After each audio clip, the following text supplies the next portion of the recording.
हमीरपुर लोकसभा चुनाव के क्षेत्र से कांग्रेस पार्टी के प्रत्याशी सतपाल रायजादा ने नुक्कड़ सभाओं के माध्यम से जिला बिलासपुर में नुक्कड़ सभा के माध्यम से चुनाव प्रचार का आगाज। सतपाल रायजादा ने पहली नुक्कड़ जनसभा बिलासपुर शहर की समीपवर्ती पंचायत नौनी में। इस दौरान सतपाल रायजादा ने विपक्ष भाजपा के प्रत्याशी अनुराग ठाकुर पर विकास व महिला सम्मान के मुद्दों को लेकर बड़ा जुबानी प्रहार किया।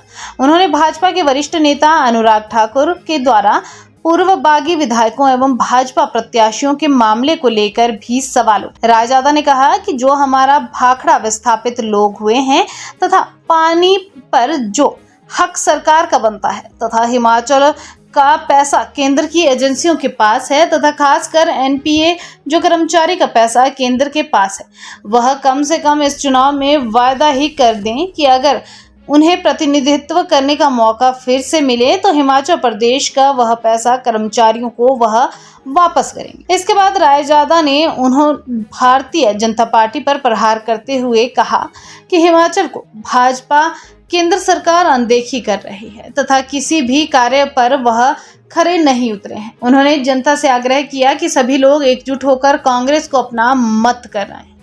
सत्ता संभाली तो उन्होंने क्या क्या वादे किए। इन्होंने वादे किए थे स्मार्ट सिटी के, इन्होंने वादे किए थे बुलेट ट्रेन के, इन्होंने वादे किए थे 15-15 लाख के। अब 10 साल वादे कौन सा वादा कर रहे हैं? अब 5 किलो अनाज। इसका मतलब क्या है?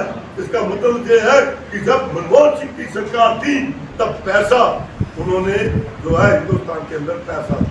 आज आम व्यक्ति के पास पैसा नहीं है, खाने के लिए रोटी के लिए भी तरस रहे हैं, तब ये अनाज की बात कर रहे हैं। ये ऊपर से नीचे की हो रहा है, जबकि ऊपर से नीचे से ऊपर की हो जाना चाहिए। मैं आपसे गुजारिश करूंगा कि आप एक एक घर को टच करिए, एक एक घर में खुद जाइए और अगर अपने अपने बूथ पे, क्योंकि अगर आप अपने अपने बूथ को कवर कर लेंगे ना और अपने एक एक बूथ पे जाएंगे, उनसे वोट की गुजारिश करेंगे, ये बातें बताएंगे, तब वोट करेंगे। ज्यादातर क्या होता है कि कई बार लोग कहते हैं कि हमारे तक तो कांग्रेस के लोग ही नहीं पहुंचे वोट मांगने, और अगर आप वोट मांगेंगे नहीं तो देगा तो आपको तो वोट मांगनी है और सिर्फ ये बोलना है कि आपने 16 साल से अनुराग ठाकुर जी को झेला है। अगर उन्होंने काम किया है तो जरूर वोट दीजिए, लेकिन अगर काम नहीं किया है, अगर हमारा उनका क्या दायित्व नहीं बनता। मैं एक और क्वेश्चन आपके माध्यम से, देश में है, आप देखिए कि ओपीएस की स्कीम लाकर उन्होंने अपने आने वाले बच्चों के भविष्य के बारे में सोचा है। कई बार क्या होता है, ये लोग क्या कहते हैं कि ये तो फायदा कर्मचारियों को दिया है, तो मैं आपको ये बता देना चाहता हूँ, ये अकेले कर्मचारियों की बात नहीं है। कोई भी व्यापारी अगर होगा तो उसका बच्चा भी वो कर्मचारी बन सकता है। आने वाली जो हमारी नस्लें हैं वो आगे जब जॉब करेंगी तो उनके भविष्य को संभाला है। आज उनको ओपीएस का जो है ओल्ड पेंशन स्कीम के तहत उनको पेंशन जब मिलेगी तो उनका जो भविष्य है, आने वाला भविष्य, वो सुरक्षित होता है। मैं आपको ये बताना चाहता हूँ कि एक तरफ ये बात करते हैं महिला सशक्तिकरण का, महिलाओं की बात करते हैं, 1500 रुपए की हमने गारंटी जो है पूरी करनी थी, वो की भी हमने, नोटिफिकेशन जारी हो गई।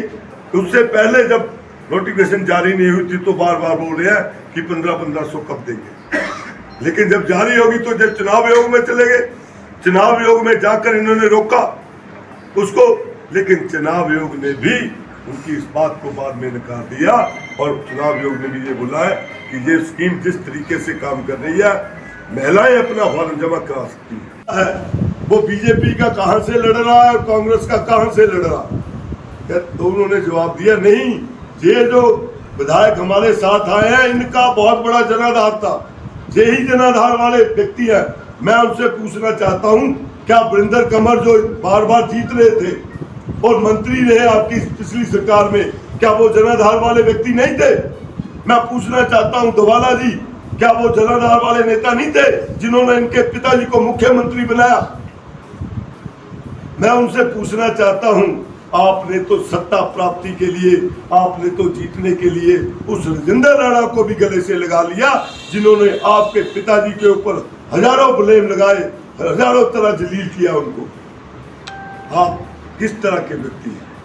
अगर मेरे पिताजी के ऊपर किसी ने कुछ बोला होता तो मैं सब पार्टी हाईकमान को बोल देता। मैं पार्टी का कार्यकर्ता बनकर काम तो एनपीएस के तहत दिल्ली में फंसा हुआ है। दिल्ली केंद्र की सरकार में क्या अनुराग ठाकुर जी ये वादा करेंगे कि वो एनपीएस का पैसा हिमाचल लेकर आएंगे? वो वादा भी नहीं कर पाएंगे, क्योंकि इन्होंने ओल्ड पेंशन स्कीम को खत्म करना है। ये नहीं चाहते हैं कि हिमाचल का पैसा हिमाचल में दे, हिमाचल में आए। हिमाचल का पैसा, कर्मचारियों का पैसा अगर ये हिमाचल नहीं लेके आ सकते हैं और हिमाचल के हितों की बात नहीं कर सकते हैं तो इनको सांसद रहने का अधिकार नहीं है। तो मैं आप सबसे विनती करता हूँ, हाथ जोड़ के गुजारिश करता हूँ कि आप डोर टू डोर जाइए, क्योंकि आप सारे कार्यकर्ता हैं। आप घर में किसी भी घर में जाएंगे, वोट मांगेंगे तो कुछ ना कुछ तो आपको बताना पड़ेगा। लोग बोलते कि हम आपको वोट किस लिए दें, क्या कारण है कि हम आपको वोट दें, तो आपको बताना पड़ेगा कि पिछले 16 साल से अनुराग ठाकुर जी सांसद हैं। हिमाचल प्रदेश में आपदा आई तो ये आपदा में भी हिमाचल प्रदेश में नहीं आए। 11,000 करोड़ रुपए का नुकसान हुआ तो ये वो भी दिल्ली से दिलवा नहीं पाए, क्योंकि वो जो 11,000 करोड़ रुपए का नुकसान हुआ, केंद्र की एजेंसियां और स्टेट की एजेंसियों ने आपस में बैठकर ये तय किया कि कितना नुकसान हुआ। 11,000 करोड़ का नुकसान हुआ। मैं आपको बताना चाहता हूं कि 11,000 करोड़ का नुकसान हुआ, वो तो नहीं दिलवा पाए, जबकि इनको केंद्र से इसको राष्ट्रीय आपदा घोषित करवाना चाहिए था। आपको पता होगा कि उत्तराखंड में जब आपदा आई थी तो वहां पे राष्ट्रीय आपदा कैसे घोषित हुई थी? वहां पे सरकार बीजेपी की थी, सरकार बीजेपी की और विपक्ष कांग्रेस का था। तो वहां पर भी एक रेजुलेशन पास हुआ। उस रेजुलेशन में बीजेपी के जो मुख्यमंत्री थे उन्होंने रेजुलेशन पास करवाया कि कांग्रेस के नेताओं ने भी उनपे साइन किए जो विपक्ष में थे, कि इसको राष्ट्रीय आपदा घोषित किया जाए। और दिल्ली से राष्ट्रीय आपदा जब घोषित हुई तो देश विदेश से उस प्रदेश को जो मदद मिली वो 50,000 करोड़ से ऊपर की। तो मैं आपको ये बताना चाहता हूं कि आपके जो यहाँ के विधायक हैं, बिलासपुर के जो विधायक हैं, चाहे वो ऊना के विधायक सतपाल सत्ती या 25 विधायक जो भाजपा के हैं, जब सुखविंदर सिंह सुक्खू जी ने इसको राष्ट्रीय आपदा घोषित करवाने के लिए एक रेजुलेशन पास करवाने की कोशिश की तो 25 के 25 विधायकों ने उसमें साइन करने से मना कर दिया, साइन नहीं किया, ताकि ये राष्ट्रीय आपदा घोषित ना हो जाए, कहीं प्रदेश को मदद ना मिल जाए। अगर मदद मिल गई तो ये सोच रहे थे कि शायद कांग्रेस पार्टी जो है वो दोबारा रिपीट करेगी।